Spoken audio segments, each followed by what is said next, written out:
নমস্কাৰ সময়খিনিৰ কি খবৰ সকলোকে মোৰ নতুন এটা ভিডিঅ'ত স্বাগতম জনাইছো। আজি আপোনালোকক জনাম পিএম কিষাণ আঁচনিৰ ধন কেতিয়া ৰিলিজ কৰা হ'ব, 23 নম্বৰ কিস্তি আপোনালোকে কেতিয়া লাভ কৰিব। তো আজিৰ ভিডিঅ'ত আপোনালোকক মই ষ্টেপ টু ষ্টেপ আপোনালোকক কম কি কাৰণত আপোনালোকে মানে আপুনি পিএম কিষাণ আঁচনিৰ ধন নাপায়। তো আপোনালোকক এই বিষয়েও আপোনালোকক জনাম। তো কিছুমান কৃষকৰ নাম হয়তো কটা যাব পাৰে, কিন্তু তাৰ কাৰণে আপোনালোকক কিছুমান কাম কৰিব লাগিব।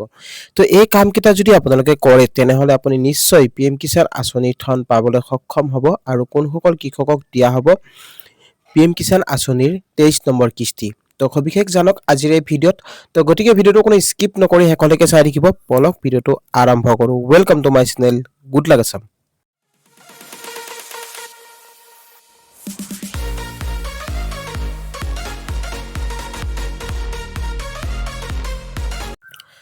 তো গাইজ আপোনালোকে সকলোৱে জানে পিএম কিষাণ আঁচনিৰ ধন যোৱাটো কিস্তি যিটো দিয়া হৈছিলে 22 নম্বৰ কিস্তি 13 মাৰ্চত আপোনালোকে লাভ কৰিছিলে 22 নম্বৰ কিস্তি। 22 নম্বৰ কিস্তিৰ পিছত এতিয়া যেহেতু কৃষকৰ অপেক্ষা যে 23 নম্বৰ কিস্তি কেতিয়া দিয়া হ'ব, ঠিক আছে। তো 22 নম্বৰ কিস্তিৰ পিছত 23 নম্বৰ কিস্তিৰ অপেক্ষা, আৰু এবাৰ 23 নম্বৰ কিস্তি ৰিলিজ কেতিয়া কৰা হ'ব তাৰ বিষয়ে আপোনালোকক জনাব গৈ আছো। আৰু কথাটো হ'ল কি, চাওক, প্ৰথমটো কাম আপোনালোকে যেটো কৰিব লাগিব, পিএম কিষাণ আঁচনিৰ ধন যদি আপুনি লাভ কৰিবলৈ হয় তেনেহলে আপুনি প্ৰথমটো কাম কি কৰিব লাগিব। চাওক, প্ৰথমটো কাম আপোনালোকক মই কৈ আছো, আপোনালোকে যদি এই আঁচনিৰ বেনিফিট মানে সুবিধা যদি ল'ব বিচাৰিছে তেনেহলে আপুনি কিছুমান নিয়মৰ মাজেদি আপুনি যাব লাগিব। আৰু এই নিয়মৰ মাজেদি যদি আপুনি নাযায় তেনেহলে আপুনি পিএম কিষাণ আঁচনিৰ ধন লাভ নকৰে। তো পিএম কিষাণ আঁচনিৰ ধন লাভ কৰিবলৈ হলে আপুনি এই নিয়ম পালন কৰিব লাগিব। কি নিয়ম পালন কৰিব লাগিব আৰু আপোনালোকক কৈছো, যিসকল কৃষকে এতিয়াও যদি আপোনালোকে এই কামটো কৰা নাই, আপোনালোকে যদি আপোনাৰ যেটো কৈ আছো যে কেৱাইসি, তো আপোনালোকক কেৱাইসিটো যেটো কৰিব কোৱা হৈছে পিএম কিষাণ ৰেজিষ্টাৰ ফাৰ্মাৰ সকলে মানে কেৱাইসিটো বাধ্যতামূলক। এতিয়া নতুন সকলে কৰিব লাগিব নে পুৰণা সকলে কৰিব লাগিব। চাওক, নতুন পুৰণি কোনো কথা নাই। প্ৰথম কামটো আপোনালোকৰ যেহেতু মই ক'ব খুজিছো, যদি আপুনি পিএম কিষাণ আঁচনিৰ ধন পাই থাকিব বিচাৰিছে তেনেহলে প্ৰথম কামটো আপুনি কৰিব লাগিব,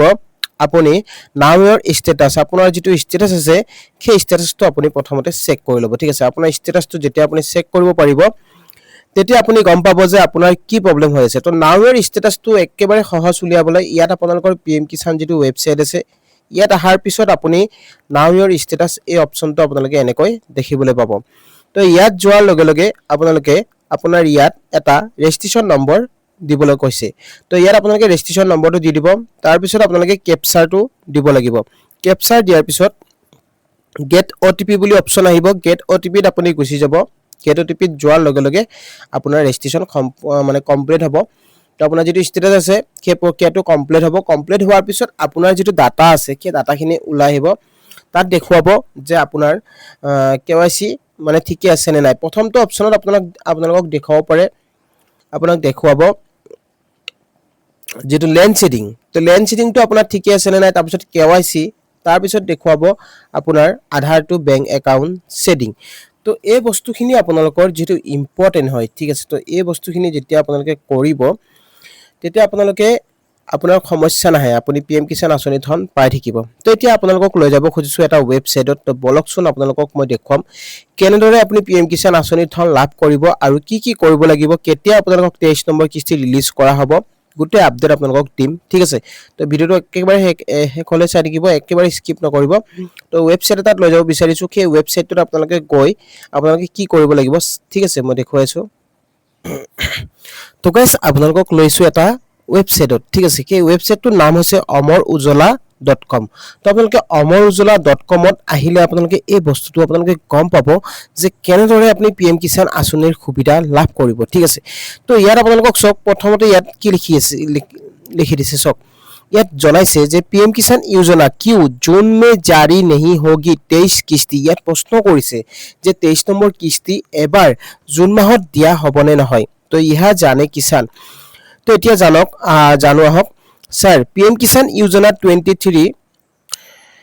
তো গাইস ইয়াত চাওক, আপোনালোকক যদি ইয়াত প্ৰশ্ন কৰিছে যে क्यों जून में जारी नहीं होगी 23 কিস্তি, তো তো ইহা জানে তো চাওক জুন মাহত পিএম কিষাণ আঁচনি ধন ৰিলিজ কৰিব পাৰে বুলি যেটো সম্ভাৱনা আছিলে যেহেতু কিন্তু জুন বা জুলাই কিন্তু জুন মাহৰ হয়তো আপোনালোকে শেষত বা আপোনালোকে জুলাইৰ প্ৰথমতে লাভ কৰিব পাৰে হয়তো 23 নম্বৰ কিস্তি তো ইয়াত কি কৈছে জানো আহক पीएम किसान योजना 23 इंस्टॉलमेंट पीएम किसान योजना की 23 जून नहीं बल्कि जुलाई में जारी होगी तो यात स्पष्टকৈ যেটো কৈছে যে জুনত নহয় মানে জুলাইহে লাভ কৰিব পাৰিব पीएम किसान আঁচনিৰ সুবিধা माने किस्ती अगर आपको इसको लेकर कोई कंफ्यूज है तो आप यहाँ ओ दूर कर सकते हैं যদি আপুনি কনফিউজত আছে আপোনালোকে কনফিউজ হৈ আছে তেনেহলে ইয়াত আপোনালোকে এই সমস্যাটো দূৰ কৰিব পাৰিব তো কেনেকৈ দূৰ কৰিব পাৰিব সো पीएम किसान 23 किस्ती कब आएगी यात प्रश्न खुदी আছে और याद कैसे जे अगर आप किसान हैं तो पात्र होने पर आप प्रधानमंत्री किसान सम्मान निधि योजना से जोड़े सकते हैं इस योजना के तहत इस बार योजना की 23 किस्ती जारी होगी जिसमें लाभार्थियों को 2,000 रुपये दिए जाएंगे तो याद कैसे जे जिসকল কৃষক যোগ্য হব के যোগ্য কৃষকসকলক 2,000 को दिया হব जो पात्र किसान है उनके बैंक खाते में ये पैसा ट्रांसफर किया जाएगा और जिসকল কৃষক যোগ্য হব সেই যোগ্য কৃষকসকলক 2,000 টকাকৈ একাউন্টত মানে ट्रांसफर কৰি দিয়া হব लेकिन क्या आप जानते हैं 23 किस्ती जून में नहीं आएगी तो याद कैसे जे আপুনি জানে নে 23 নম্বৰ কিস্তি জুন মাহত দিয়া নহয় तो सवाल है कि ये किस्ती कब आएगी तो प्रश्न হৈছে যে এই কিস্তি কেতিয়া দিয়া হ'ব तो चलिए जानने की कोशिश करते हैं किसान अगली स्लाइड्स में इस बारे में जान सकते हैं तो इतना আপোনালোকক সব ইয়াত কৈছে যে क्या जून में नहीं आएगी 23 नंबर किस्ती अगर आप जून में 23 किस्ती का इंतजार कर रहे हैं तो जान ले कि 23 किस्ती जून महीने यानी इस महीने में रिलीज नहीं होगी ऐसा इसलिए है क्योंकि इसके दो कारण है तो यार আপোনালোকক কৈছে যে জুন মাহত যেটো এই পইচা দিয়া নহয় দুটা কাৰণ থকা বুলি কৈছে আৰু ইয়াত কৈছে पहला कारण ये है पीएम किसान योजना की हर किस्ती 4 महीने की अंतराल में जारी होती है तो আপোনালোক কৈছে 4 মাহৰ অন্তৰালত যেটো এই কিস্তি ৰিলিজ কৰা হয় जैसे पिछली यानी 22 किस्ती मार्च महीने में जारी हुई इस हिसाब से 23 किस्ती की 4 महीने के समय जून में पूरा हो रहा है इसलिए एक किस्ती जून में समय पूरा होने के बाद जुलाई में जारी हो सकते हैं तो जुलाई जेहेतु दिया হ'ব বুলি স্পষ্টকৈ যেটো ইয়াত জনাইছে মানে কৈছে যে আপোনালোকক 22 নম্বৰ কিস্তিটোৰ আপোনাক দিয়া হৈছিল মাৰ্চৰ মাহত মাৰ্চৰ পৰা হিসাব কৰিলে আপোনাৰ মাৰ্চ এপ্ৰিল মে জুন মাহত 4 মাহ হয় কিন্তু জুন মাহৰ শেষত যদিও নহলে আপুনি জুলাই মাহৰ যেটো প্ৰথমতে এই মানে আপুনি কিস্তি লাভ কৰিব পাৰিব আৰু दूसरा कारण भी जान लो আপুনি যদি কিস্তি লাভ কৰে না তেনেহলে এই কথাটো আপোনাক জানি লওক सरकार की तरफ से पीएम किसान योजना से जुड़े किसानों को ई-केवाईसी करवाने के लिए कहा गया है যদি আপোনালোকে ई-केवाईसी এতিয়ালৈ কৰা নাই তেনেহলে আপোনালোকক সৰকাৰৰ পৰা কোৱা হৈছে তো আপোনালোকে ৰেডি কৰি থৈ দিওক আপোনাৰ केवाईसी সম্পূৰ্ণ কৰক এই বাৰ্ষিক ई-केवाईसी है जिसे करवाना जरूरी है এটো এটা আপোনাৰ বছৰকিয়া যেহেতু মানে केवाईसी ইয়াত যেটো কৰিবই লাগিব আপুনি যদি কিস্তি পাবলৈ হয় তেনেহলে আপুনি আপোনাৰ केवाईसी আপুনি সম্পূৰ্ণ কৰিব লাগিব আৰু केवाईसी সম্পূৰ্ণ নকৰিলে আপুনি এই ধন লাভ নকৰে इसके लिए सरकार की तरफ से 30 जून 2026 की आखिरी तारीख दी गई है तो আপোনালোকক এটা লাষ্ট সময়সীমা বান্ধি দিয়া হৈছে 30 জুনৰ ভিতৰত যদি আপুনি এই কামটো নকৰে তেনেহলে আপুনি লাভ নকৰে पीएम किसान আঁচনিৰ 23 নম্বৰ কিস্তি ऐसे में इससे भी ये साफ होता है कि किस्ती जून के बाद ही जारी होगी और ইয়াত এনেকৈ আপোনালোকে গম পাবই যে ইয়াত জনাই দিছে যেহেতু কিস্তি আপোনালোকে জুন মাহত নাপায় জুলাই মাহতে আপোনালোকে লাভ কৰিব পাৰিব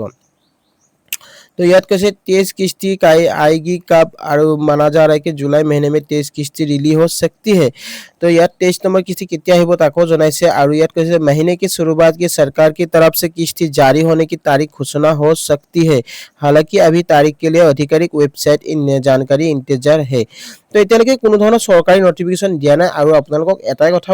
কম যে আপোনালোকে যদি পিএম কিষানৰ ধন লাভ কৰিম বুলি ভাবিছে তেনেহলে আপুনি আপোনাৰ সিএসসি সেন্টাৰতে হওক বা আপোনাৰ মোবাইলতে হওক আপোনাৰ কেৱাইচি যিখিনি আছে সেই কেৱাইচিখিনি আপুনি সম্পূৰ্ণ কৰক আৰু কেৱাইচি সম্পূৰ্ণ নকৰিলে আপুনি পিএম কিষাণ আঁচনিৰ ধন লাভ নকৰে যিসকল কৃষকৰ এতিয়াও কেৱাইচি হোৱা নাই আপুনি আজি আপোনাৰ আধাৰ চেণ্টাৰত আপুনি যাওক আপোনাৰ কেৱাইচি আপুনি লৈ যাওক আপোনাৰ চিএসচি চেণ্টাৰত আপোনাৰ আধাৰ কাৰ্ডখন লৈ যাব আৰু আপোনাৰ মোবাইল নম্বৰটো লৈ যাব যদি আপুনি সেই কামখিনি সম্পূৰ্ণ কৰিব পাৰে তেনেহলে অহা 23 নম্বৰ কিস্তি সকলোৱে লাভ কৰিব আই হোপ আপোনালোকে নিশ্চয় ভিডিওটো বুজি পালে I hope আপোনালোকে নিশ্চয় ভিডিওটো বুজি পালে আজি আপোনালোকক যদি দেখুৱালো 23 নম্বৰ কিস্তি কেতিয়া দিয়া হ'ব আৰু কোনসকল কৃষকে লাভ কৰিব এই 23 নম্বৰ কিস্তিৰ সুবিধা যদি আপুনি কিস্তি লাভ কৰিবলৈ ভাবিছে তেনেহলে এই কামখিনি আপুনি সোনকালে কৰি লওক আৰু ইয়াত আপোনালোকক স্পষ্টকৈ যেটো ওয়েবসাইটটো কোৱা হৈছে যে KYC is mandatory KYC is mandatory for PM Kisan registered farmer যিসকল কৃষকে কিস্তি লাভ কৰিম বুলি ভাবিছে তেনেহলে আপোনাৰ বাবে কেৱাইচি মেন্ডেটৰী হয় আৰু আপুনি কেৱাইচি সম্পূৰ্ণ কৰক কেৱাইচি সম্পূৰ্ণ কৰিলে আপুনি নিশ্চয় লাভ কৰিব পাৰিব পিএম কিষাণ আঁচনিৰ 23 নম্বৰ কিস্তি তো আই হোপ আপোনালোকে নিশ্চয় ভিডিওটো বুজি পালে আৰু ভিডিওটো চাই কেনেকুৱা পালে জনাব ভাল পালে লাইক শেয়াৰ আৰু লগতে চেনেলটোত যিসকলে নতুনকৈ আহিছে সাবস্ক্ৰাইব কৰিব নাপাহৰিব আৰু কাষত থকা বেল আইকনটো প্ৰেছ কৰি দিব যাতে এনেকুৱা ধৰণৰ নতুন ইনফৰমেশ্যন আহিলে সকলোতকৈ আগত পাই থাকে তো গাইস আজিলৈ মানে জয় আই অসম